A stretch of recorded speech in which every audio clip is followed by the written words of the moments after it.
Greetings to one and all, it's your old buddy Jay here coming at you with some more countermeasures goodness. This week I am looking at the Mandalorian Season 2 trailer that just dropped. Now, I am a fan of Star Wars like anyone who's been born in the last 40 years should be, and the original trilogy is obviously something that I've watched at various stages throughout my entire life. And I think all good man-children and nerds alike should have a good Star Wars film in their back pocket. Now, I'm going to do a video at some point which looks deeper into the design and concepts of this series. But actually, what I thought I'd do today is actually just take a look at the Mandalorian trailer, which is the follow-up to last year's season 1, which came out in November, and it was really, really good. Now, I have always been a Star Wars fan, like I said, and over the years I've slowly watched the Star Wars franchise kind of be diluted down from something that was really interesting and fun and magical into something that's just feels a little bit too overdone and stretched out. And I think that they take things that were quite good from the original trilogy that were just sort of side characters that were quite mysterious, and then in the later films they drag out the plot of that character, and it just feels like it's way too forced. Now, what I love about this particular series of the Mandalorian series is that it goes back to the roots of what I always enjoyed about the Star Wars films, and that is that it feels a little bit kind of like sort of Western adventure, if you like. So the idea that they're all gunslingers flying around the galaxy was always the thing that really interested me the most. I'm going to have to say that the thing that's interested me the least is the Force. It wasn't the thing that I particularly liked so much as a kid, because I think the idea of space magic is a little bit whatever, but I like the environment and the kind of world building of Star Wars that this franchise has. Now, the films have slowly boiled that down to as things have gone on, they would run into a sort of plot hole, and then they would just wave their hands and say, oh, the Force did that, or the Force solved that, so they just pull that out of the bag every time to kind of patch over sort of sloppy writing, if you like. And over the years it has annoyed me to the point where I do like this franchise, but it a little bit of me dies every time a new Star Wars film comes out, I'm sorry to say. I feel it just takes away from the originals. Now, what I like about this series is that it goes back to the roots of what's interesting about it, and has actually reignited my passion for this series. I think they've really taken a look at what the first trilogy did really, really well, and they've really concentrated on the elements there without going over the top and trying to do too much, too many references back to the old films, other than the style of the world, which I think they're really trying to write new stories, which I think has been quite a difficult challenge for a lot of the films that have come out. I know there's a whole series of like animated cartoons as well that has been really, really popular, and I haven't really watched many of those. I've seen some of them, and they do seem really, really good. And I think it's nice to have a fresh take on this sort of universe, because it's such a vast place, and yet with the films they keep going back to the same planet or the same locations all the time, same references to people, accidentally bumping into some people that might have been in the cantina like 4 films ago. It just makes the world feel so much smaller, whereas when you've got a TV show like this where they're going to all different planets, meeting all different kinds of aliens and telling all different types of stories, it's so much more interesting to me. I probably should actually start talking about a trailer now. So The Mandalorian is a series based on Star Wars, which obviously George Lucas wrote way back in the day, and the TV show has been created and co-written by Jon Favreau, who obviously is famous for it basically sparking off the Marvel franchise with Iron Man and Robert Downey Jr. back in the day. So now he's got respect from his peers, and he's been given the the holy mission of trying to solve the Star Wars issue, which I think he's actually doing really, really well. And what they did really well with the first series is they had a whole load of different directors doing each different episode. So there was, even though there was consistency between them, there were also standalone stories which were, you know, really, really interesting. It's kind of a throwback to the old westerns, like I said, the sort of lone gunman going from mission to mission, you know. And the Mandalorians themselves are characters that have grown over the years. I mean, originally Boba Fett was in Empire Strikes Back, and he had, like, you know, a very brief moment where he was on screen, but he became a massive fan favourite. So, you know, they obviously over time started building up his backstory and where he came from. And, you know, later on in the sort of the prequels, they had a throwback to him with a character called Jango Fett, who was basically, you know, he was the original bounty hunter who all of the clone army was based on his DNA, and he had a personal clone which was eventually Boba Fett, you know. So they start to kind of build out his story. Now, off the back of that, there's this whole kind of subculture within Star Wars, you know, the Star Wars universe, of Mandalorians. And they're basically, you know, they're fictional people, not based on anything in the real world, and they are associated with the planet Mandalore, allegedly. And yeah, they basically were originally conceptualized as white armored super commandos back in the original concept days with Ralph McQuarrie. And yeah, they kind of developed into you know, the idea that there was a bounty hunter called Boba Fett. So you know, he never actually gets called a Mandalorian, but the idea is there's this whole kind of, like I said, sort of subculture of you know, sort of super soldiers that sort of live in the darkness and just collect bounties, and they upgrade their armor, and you know, it's really, really interesting. And what's great about it is that none of them are Force users, so there's no space magic to kind of wave over the plot to get out of things. It's really you know, a futuristic cowboy series, really, which you know, I absolutely loved. As soon as they took all of the space magic out of it, or certainly the majority of it, there is a little bit which is kind of the plot driver, and I'll get to that in a bit, but I do think that the stories just really stand up by themselves, and I do think they work really well. Now, the score is something I have to talk about, because this was originally put together by Ludwig Göransson, and his use of like flutes and distorted guitar just feeds into that whole kind of Western sort of side of things, but it also gives it a feel of sort of Eastern vibes, you know. So there's this whole kind of idea of you know, the sort of rogue samurai wandering the plains, which really dials itself into this series, and I think works very, very well as well. So it kind of, you know, East meets West was always a thing that Star Wars liked to play with, and they really have expanded with that idea in this series, which I think is really, really successful. Now, the ship that you just saw there is called the Razor Quest. And yeah, and obviously this is the beginning of season 2, and it looks like it's been you know, a bit trashed up.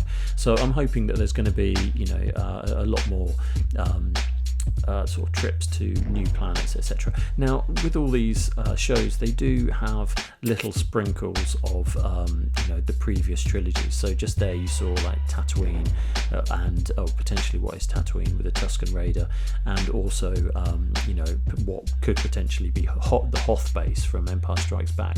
Now, I don't mind the location bit so much. It's the character, the constant references to old characters that you know, have no business being in some of these stories that really bothers me, and actually the Mandalorian does that very well. They don't really spend too much time you know, focusing you know, on those people. Now, I do think that you know, with all these TV shows, these episodes, you get the opportunity to have lots of different characters, and in having lots of different characters, you get a lot of famous people in there as well, because everyone wants a cameo in Star Wars. So in season 1, you had like people like Bill Burr, the stand-up comedian. You had Carl Weathers. Werner Herzog was in the first season, which was, you know, he played a really, really good character in that. You know, and he's traditionally known for, you know, the direct acting and music, and he plays a really interesting character in the first season, and there's a lot of returning characters in the second season. I mean, slight spoilers if you haven't seen the first season, but in the first season there is the sort of revelation of Baby Yoda. So if you've been living under a rock for the last 12 months, then you probably won't know what he is. But Baby Yoda is basically a sort of a fledgling Force user that the Mandalorian is now protecting. Originally, he was sent a bounty sent to collect him. It turned out that he was collecting a child, and he didn't know that. And now he's protecting that child. And as things develop, he has become closer to the child, which is something that Mandalorians tend not to do, have any personal ties. And now he's moving into this sort of second season of trying to, I believe, the plot of this, this season is. He's trying to track down the history of this alien that he's protecting, trying to get him home, potentially get him back to his own people, and obviously what's left over of the Empire after sort of Return of the Jedi is trying to stop him. And I'm sure he's a very wanted. The child is a very wanted character. People are always trying to get their hands on him. So there's a lot of idea of conflict that can be thrown out there, and a lot of other bounty hunters trying to track him down. So I think it's really it's setting itself up to be really, really interesting. I mean, they did such great world building and character building in the first season. I'm really looking forward to how they push that forward in the second season. So while they're tracking down the Jedi, apparently there are rumours that the actor that played Jango Fett in Attack of the Clones, so the original guy that the DNA was based on that I mentioned before, apparently he might be coming back, which is kind of a little sprinkle of the idea that Boba Fett may be making an appearance in this season. So it's total fan service if he does. He was meant to have died at the end of the beginning of Return of the Jedi. Spoilers for 40 years ago.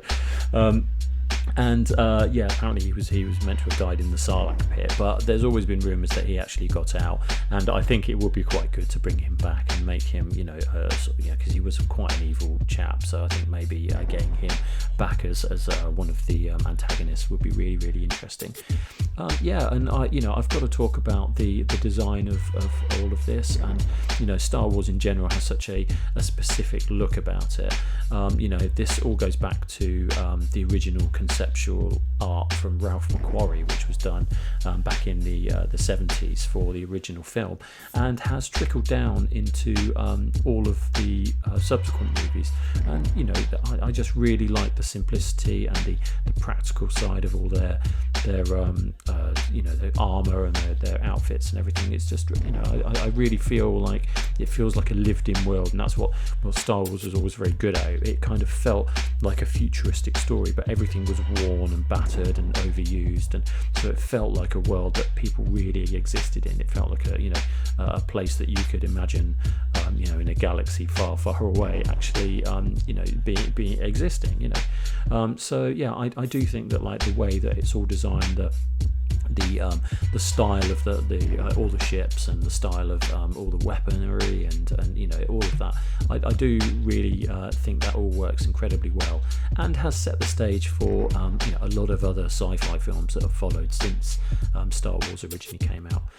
It's total fan service. Obviously, a lot of this stuff, it's probably one of the best TV shows on TV, on Disney Plus. I don't mind the fact that they all come out all at once, or if you want to trickle them through one or two a week, that's fine too.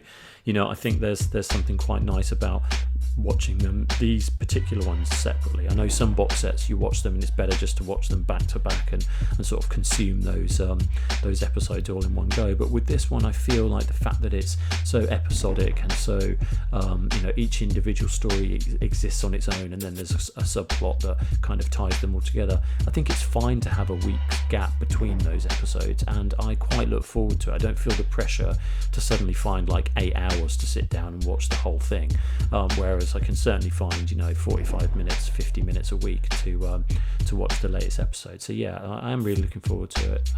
Like I've said about 10 times now.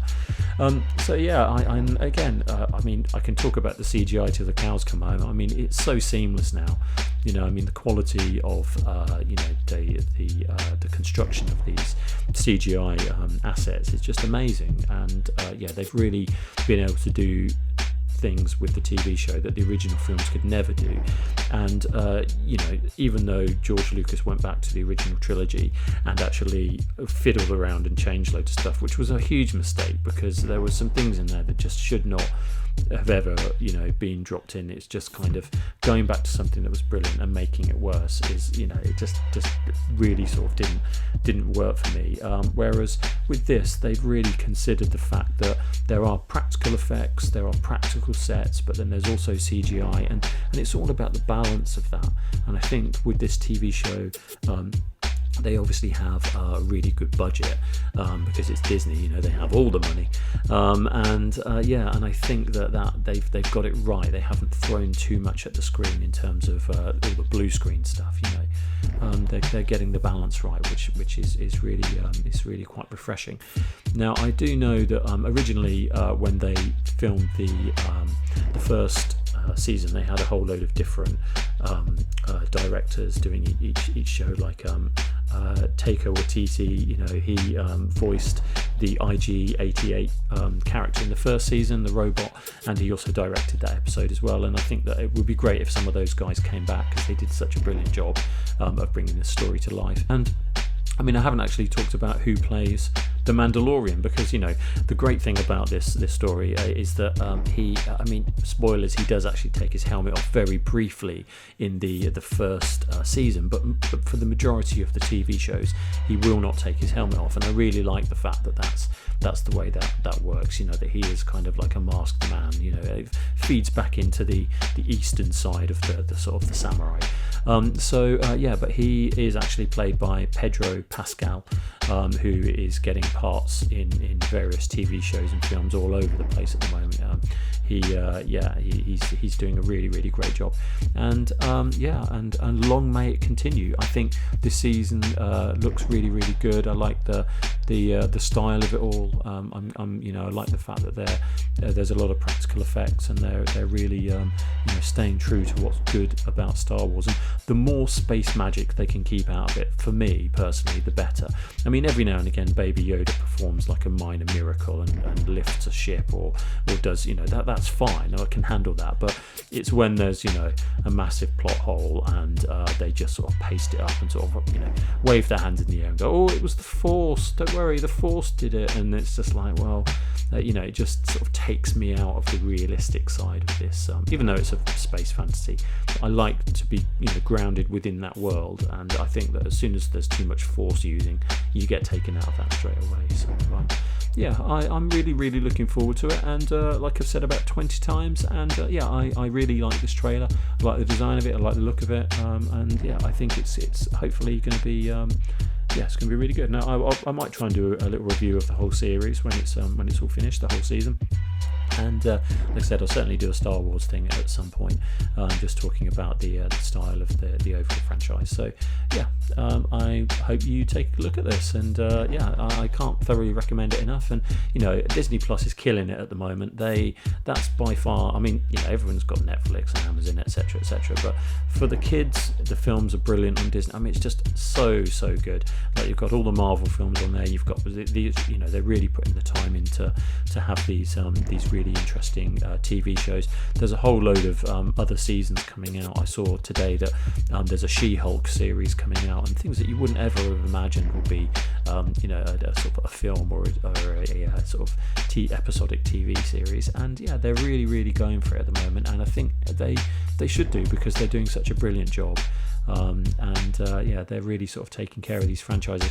They just need to nail the films on these Star Wars films now, on the franchise. The TV show's doing great. They've got to take a leaf out of this and just try and do something that's not so out there. The Last Jedi and all those, they just weren't very good. So I'm glad to see that this TV show is trying to drag a little bit more, a little bit of the things that were great about the series back to the top again, and sort of really introduce new generations to these stories, because they are really good fun, and I do really enjoy them, and I hope you do too. So all that's left to say is be good, stay safe, and be kind to one another. Cheers.